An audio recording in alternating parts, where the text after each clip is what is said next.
Et bonjour tout le monde, bah écoutez, voilà, c'est pour vous présenter ma dernière réalisation. Voilà, c'est un transceiver, on va dire rétro, mais qui ne l'est pas vraiment, on va dire, il est hybride à vrai dire, puisqu'il a une partie de type SDR et ici une partie à tube.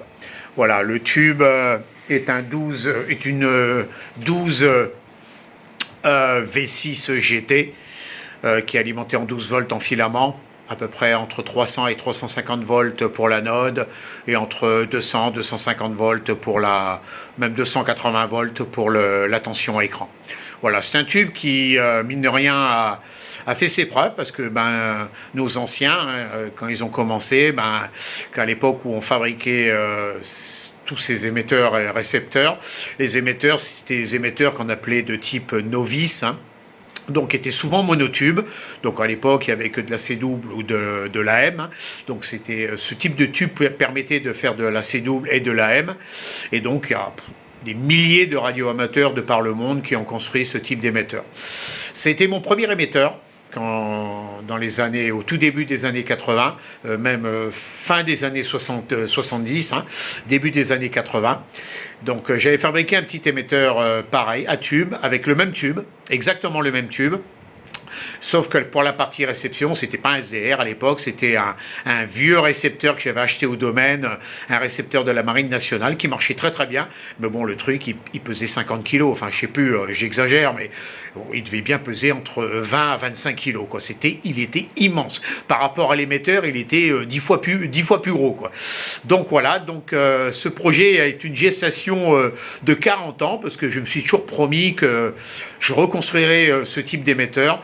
Et puis bon, maintenant, on est en 2024, 2025. Je l'ai mis au goût du jour. Vous allez voir. La partie réception, c'est plus un récepteur de la Marine nationale du rebut, mais un truc de type SDR. Sachant que le projet futur, je vous le montre. Le prochain projet, ça va être un récepteur, voilà, à tube. Voilà, il y a déjà la face avant et j'ai pas encore commencé. Je vais commencer ça le mois prochain, on va dire. Voilà, on va en profiter un peu de cet émetteur récepteur et voilà. Donc ici, donc la partie récepteur, ici la partie émetteur. Donc c'est du classique, c'est du tube, un peu comme les amplis ou ceux qui ont utilisé des émetteurs à tube. C'est un émetteur qui utilise des quartz. Voilà, donc là il y a tout un lot de quartz, j'en ai une quarantaine, j'en ai encore dans une boîte là. Donc je peux le piloter par quartz, mais également par un VFO. Voilà, j'ai la possibilité avec un VFO externe de piloter l'émetteur.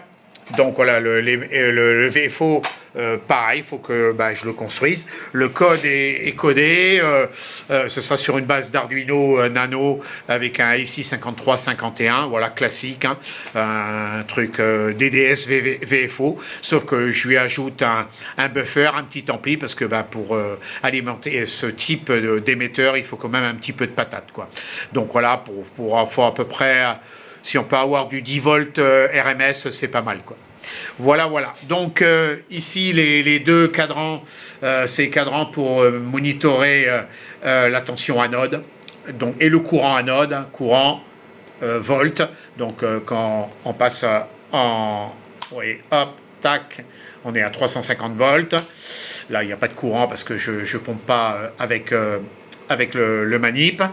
Donc voilà. Ce qui reste à finir, c'est le commutateur de bande et la petite ampoule de type Paracet, donc qui permettra, voilà, c'est histoire de, voilà, c'est histoire de rigoler, voilà, c'est histoire de donner un petit cachet à l'émetteur. Là, ça brillera, ça s'éclairera plus ou moins en fonction de la puissance émission. Donc le tube me sort jusqu'à 12 watts sur 40 mètres, également sur 80 mètres. Après, quand je monte en fréquence, ces types de tubes, à l'époque, ils ne montaient pas très très haut en fréquence. Ce type de tube, quand sur 30 mètres, je tombe à peu près à 5-6 watts, et 40 mètres, je tombe à peu près à 40 mètres et 15 mètres, je tombe à peu près à 3-4 watts. Voilà, voilà. Sachant que je peux piloter également avec ce petit ampli qui peut me sortir à peu près entre 80 et 120 watts. Voilà, voilà. Donc la construction, c'est, on va pas dire que c'est du Manhattan, mais voilà, c'est. Donc ça restera comme ça. Hein. Ça restera comme ça. J'ai pas l'intention de le refermer. Voilà, je vais le laisser comme ça. Bon, là, faut que je fasse de la place pour. Il rentre pile poil dans le meuble. Donc, il faut que je trouve. Je pense qu'il ira ici. Voilà. Faut que je réfléchisse. Maintenant, il faut que je trouve de la place. Donc, ici, vous avez le circuit tube, la self de sortie. Pour l'instant, j'ai plusieurs selfs. Et au final, une fois que j'aurai trouvé tous les réglages, je ne mettrai plus qu'une self et je me servirai du commutateur de bande de la face avant. Mais pour l'instant, c'est un peu coton à régler. C'est pas si simple. J'ai fait des calculs, mais même avec les calculs, ben, c'est pas si simple. Les condensateurs variables, ben, je l'ai mis au goût du jour. Alors j'ai des condensateurs, on va dire, à l'ancienne. Et là, c'est du type Varicon, hein, j'appelle ça des Varicon. Donc voilà, pour la puissance de sortie, ça étale, il n'y a aucun problème. Hein. Chaque capacité, chaque condensateur, c'est 560 picofarads. Voilà, il y a 2 fois 500 picofarads. Voilà, c'est vraiment un circuit en pi final à l'ancienne. Il n'y a absolument rien de sorcier. Voilà, qu'est-ce que je pourrais vous dire d'autre? Ben, pas grand-chose. Donc là, pour passer en émission, on passe ici. Et puis voilà. Alors, hop, je vais le régler. Vous voyez, là, il y a du courant. Donc, on est à 38 mA à peu près. Donc, voilà, en puissance, là, je suis à 12 watts. Voilà, je suis sur 40 mètres, là. Et ici, voilà, vous avez alors, je vais mettre un peu d'atténuation quand même, parce que là, lui, il sature, sinon. Donc, il n'y a pas trop de chirp, hein, ça va. Voilà, ça va, c'est à peu près propre. Voilà, j'ai fait une mesure spectrale. Au niveau de la H2, j'ai 45 dB d'atténuation. Donc voilà, c'est vraiment acceptable. Voilà, voilà, donc je vous ai tout dit. J'ai fait la vidéo en français pour ceux qui ont des problèmes en langue anglaise. J'ai mis un lien qui va sur mon site, et là vous aurez toute la description, comme la construction, le schéma, ainsi de suite.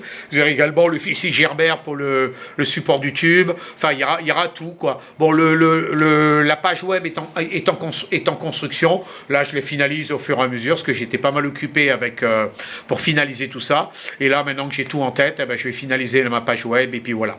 Voilà, ben, écoutez, je vous ai tout dit.